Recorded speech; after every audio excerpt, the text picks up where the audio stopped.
So bro ఇప్పుడే నేను వచ్చేసి the family star Vijay Deverakonda గారి మూవీ అయితే సరే మూవీ ఎలా ఉందో చెప్పాలంటే నా పాయింట్ ఆఫ్ వ్యూలో నా పర్సెప్షన్లో మూవీ యావరేజ్ కూడా కాదనమాట, ఫుల్ యావరేజ్ అని నాకు అనిపించింది.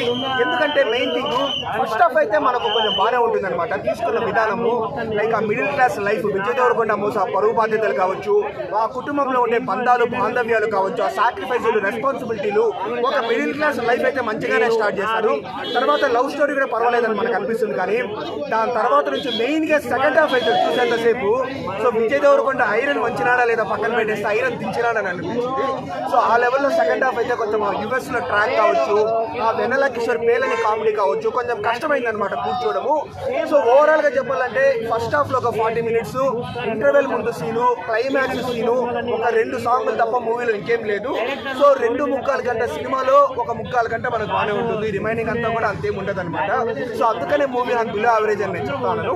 సో ఈ మూవీలో ఒక డైలాగ్ ఉంది ఏంటంటే లైక్ మిడిల్ క్లాస్ వాడు తలుచుకుంటే మధ్యాహ్నానికంతా సీన్ మారిపోతుంది అని.